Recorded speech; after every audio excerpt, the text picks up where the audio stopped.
Pernah nggak lu duduk sebentar setelah hari yang panjang, kopi sudah mulai dingin, badan capek, tapi pikiran malah muter kemana-mana?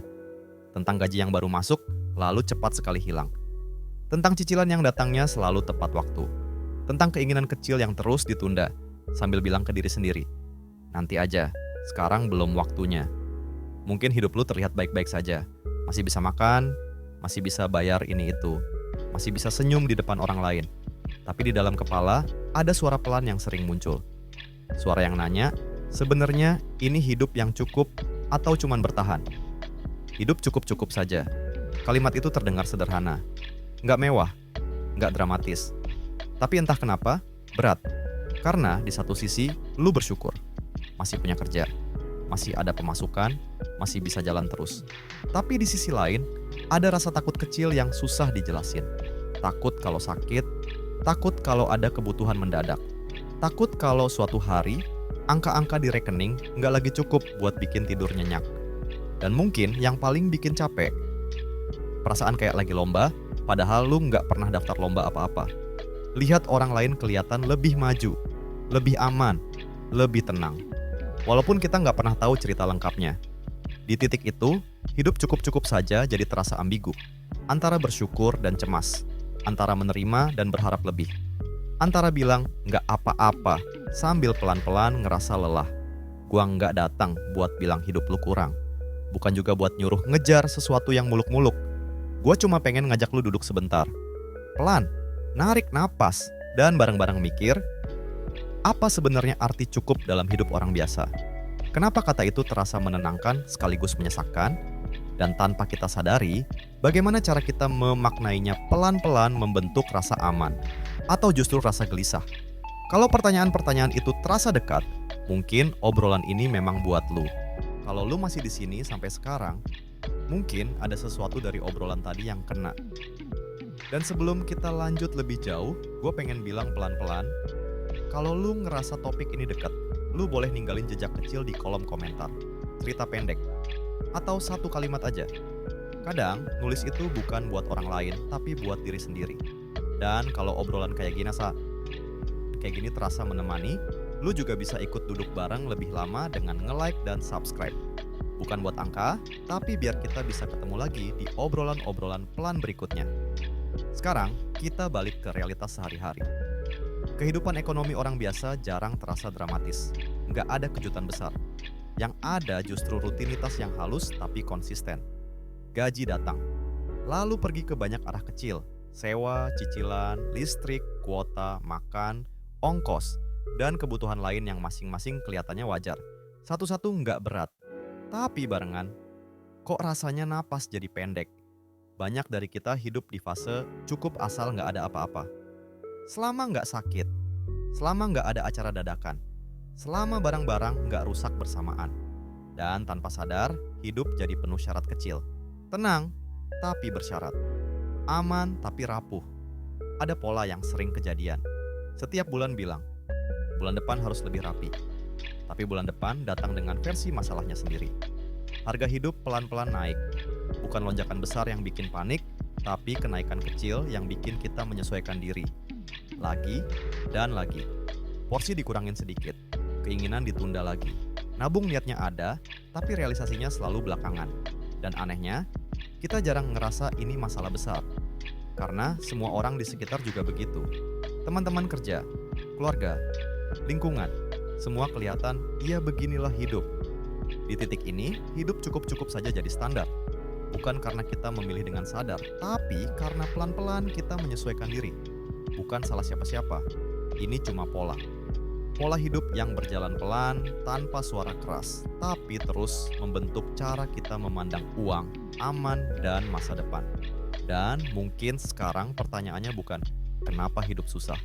Tapi, kapan terakhir kali kita benar-benar berhenti dan sadar kalau hidup cukup-cukup saja itu ternyata penuh cerita? Kalau lu mau, coba ceritain di kepala lu sendiri. Bagian mana dari hidup cukup-cukup ini yang paling sering bikin lu mikir sebelum tidur? Di bagian ini, gua nggak mau nyebutnya kesalahan besar. Lebih tepatnya, kebiasaan kecil yang kelihatan wajar, sampai suatu hari kita sadar, kok rasanya hidup makin sempit ya. Dan tenang, ini bukan sesi menyalahkan diri sendiri. Karena sebagian besar dari kebiasaan ini lahir dari niat bertahan, bukan dari kecerobohan. Salah satunya adalah terbiasa hidup nanti aja. Nanti aja nabung, kalau gaji udah naik. Nanti aja mikir masa depan, kalau hidup udah lebih stabil. Tanpa sadar, hidup kita diparkir di masa depan yang nggak jelas tanggalnya. Hari ini dijalani seadanya, besok diharap lebih baik, tapi tanpa arah yang pelan, tapi pasti. Ada juga kebiasaan menganggap capek sebagai hal normal. Capek kerja, capek mikir uang, capek ngatur hidup. Karena semua orang juga capek, kita jadi merasa berarti ini wajar. Padahal capek yang nggak pernah dibahas, lama-lama jadi beban yang nggak kelihatan. Bukan di badan, tapi di kepala. Kebiasaan lain yang sering muncul adalah menyamakan cukup dengan nggak boleh ngeluh. Selama masih bisa makan, kita bilang ke diri sendiri, ya udah, jangan banyak mau. Padahal mengakui lelah bukan berarti nggak bersyukur. Mengakui bingung bukan berarti lemah. Tapi entah kenapa, banyak dari kita tumbuh dengan pikiran kalau hidup cukup-cukup saja itu artinya diam, nerima, dan lanjut. Ada juga pola membandingkan hidup kita dengan versi terpotong orang lain. Bukan iri besar, cuma lirikan kecil. Kok dia kelihatannya lebih tenang ya? Kok kayaknya dia nggak mikirin uang sebanyak gue? Padahal kita cuma lihat potongan yang rapi, tanpa tahu cicilan, kecemasan, atau kompromi di baliknya. Tanpa sadar, perbandingan kecil ini bikin kita merasa tertinggal. Padahal kita lagi jalan di lintasan yang beda. Dan mungkin yang paling sering terjadi, kita terlalu fokus bertahan sampai lupa bertanya ke diri sendiri. Apa hidup gue masih gue jalani dengan sadar? Atau cuma gue lewati? Semua ini bukan karena kita salah langkah, tapi karena hidup ngajarin kita bertahan dulu, mikir belakangan. Dan di tengah tekanan itu, hidup cukup-cukup saja pelan-pelan berubah dari pilihan, jadi kebiasaan. Bukan karena kita nggak mau lebih, tapi karena kita terlalu sibuk bertahan untuk sempat berpikir. Sekarang gua nggak mau ngajak lo loncat jauh. Nggak ada janji hidup langsung berubah. Nggak ada rumus cepat. Cuma satu langkah kecil, menggeser cara pandang. Mungkin selama ini, kita terlalu sering nanya, gimana caranya cukup? Padahal pertanyaan yang lebih tenang mungkin, cukup versi siapa? Karena cukup itu bukan angka yang sama buat semua orang. Bukan juga standar yang bisa dipinjam dari hidup orang lain. Buat sebagian orang, cukup itu bisa tidur tanpa deg-degan. Buat yang lain, cukup itu bisa bilang enggak tanpa takut. Ada juga yang cukup ketika punya ruang bernapas, walaupun tipis. Uang di titik ini bukan soal banyak atau sedikit, tapi soal jarak antara kebutuhan dan kecemasan. Kalau jarak itu terlalu sempit, hidup terasa sesak. Walaupun secara angka, kelihatannya aman. Cara pandang lain yang jarang dibahas adalah soal ritme. Banyak dari kita hidup dengan ritme kejar-kejaran. Bukan karena mau, tapi karena terbiasa. Setiap bulan dikejar tanggal. Setiap hari dikejar jam. Setiap tahun dikejar target yang bahkan kita lupa asalnya dari mana. Padahal hidup cukup-cukup saja mungkin bukan tentang nambah kecepatan, tapi mengatur napas.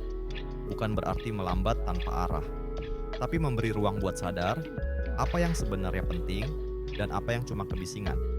Mungkin hidup cukup itu bukan tentang punya segalanya, tapi tahu mana yang nggak perlu dikejar. Bukan menolak keinginan, tapi memilah mana yang datang dari diri sendiri dan mana yang datang dari tekanan sekitar. Kalau dipikir pelan-pelan, banyak pengeluaran kita lahir bukan dari kebutuhan, tapi dari kelelahan. Capek, pengen cepat senang. Pusing, pengen merasa oke sebentar. Dan itu manusiawi. Yang sering luput adalah memberi ruang istirahat sebelum mengambil keputusan. Perspektif baru ini nggak minta lu berubah drastis. Cuma ngajak lu sadar bahwa hidup cukup-cukup saja nggak harus identik dengan hidup sempit. Bisa jadi cukup itu luas kalau kita berhenti membandingkan dan mulai mendefinisikan ulang arti aman dengan bahasa kita sendiri. Di bagian ini, gua nggak mau ngasih jawaban. Justru sebaliknya, gua pengen ninggalin lu dengan beberapa pertanyaan pelan. Bukan buat dijawab sekarang. Bukan juga buat bikin gelisah. Cuman buat direnungkan. Kalau suatu malam lu lagi diam sendirian, coba tanya ke diri lu sendiri. Tanpa defensif, tanpa nyalahin keadaan. Selama ini, hidup cukup-cukup yang lu jalani itu lahir dari pilihan atau dari kebiasaan. Ada nggak keputusan kecil yang terus lu ulang, padahal lu sendiri nggak yakin itu masih relevan? Mungkin soal cara kerja, cara belanja, cara menenangkan diri saat capek. Kadang kita hidup dengan autopilot. Bangun, kerja, pulang, pulang. Dan autopilot itu nyaman. Sampai suatu hari kita lupa rasanya memilih.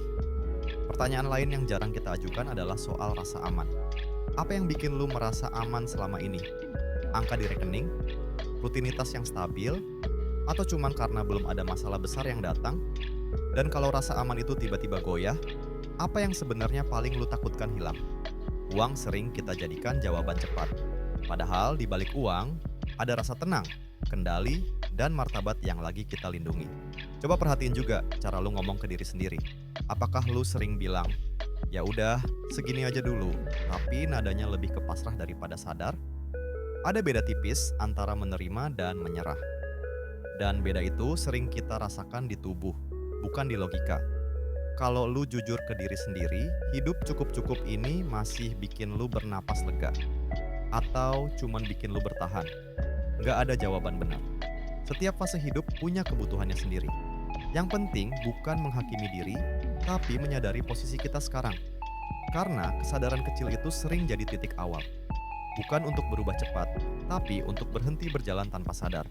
Dan mungkin di situ makna cukup mulai terasa lebih jujur. Kalau lu sampai di bagian ini, gua harap obrolan tadi nggak bikin lu merasa sendirian. Hidup cukup-cukup saja sering dipandang sebagai tanda kalah. Padahal buat banyak orang, itu adalah fase bertahan yang sunyi. Dan bertahan itu bukan hal kecil.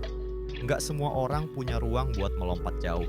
Sebagian dari kita cuman lagi jaga keseimbangan, biar nggak jatuh. Dan itu valid. Mungkin hari ini hidup belum terasa luas, belum terasa aman sepenuhnya.